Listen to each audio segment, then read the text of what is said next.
Oh, absolutely. In fact, if we have to come off the recession, who's going to get us out of it?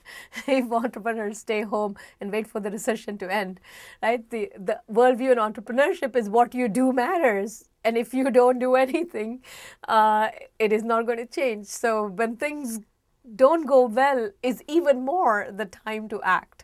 That's part of the entrepreneurial worldview. And this is something that seems very simple when you actually come to realize it, but it's not intuitive to think about. Now, there are lots of articles written and stories about companies that started during recession. But one of the things people haven't written about as much is the idea that there are more opportunities where there are problems. For example, there are more opportunities today, I would bet, in sub-Saharan Africa than any place else, just because that place needs so much. Because it's simple economics that where does demand come from? It comes from needs, it comes from necessities, it comes from wants, it comes from people who have problems, and that's where opportunities come from.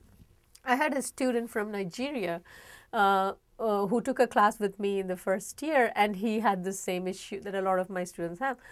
Oh, I would love to be an entrepreneur someday, but I don't have any idea. I don't think I'm the entrepreneur type. And by the time we finished with the course and we had talked about this notion that ideas are dime a dozen, opportunities are strewn everywhere, what makes something really a viable opportunity is you're acting on it and you're finding ways to kind of implement it.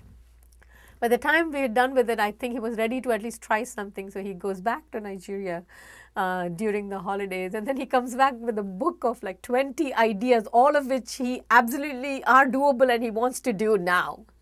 Right? And so the problem became, kind of the what to do next, or rather what not to do next, because you cannot do all 20 at once. So from a person who thought that he didn't have an idea and that opportunities are rare, he suddenly realized that he could see a lot of opportunities, and he could see a lot of opportunities back home where everything was new. I have kind of the same experience when I go back to India. Everything is new there in some ways, and the excitement of development is exactly that. There is a basic level, of course, if you are in the bottom billion, or if you're really, really poor that you do not have food to eat, that's a different story. But the moment we come out of that absolute basic necessity out of life, almost immediately life is filled with opportunities, because now the human being has time to think and actually do something, and human beings create things, and human beings start wanting things, which is a very good thing.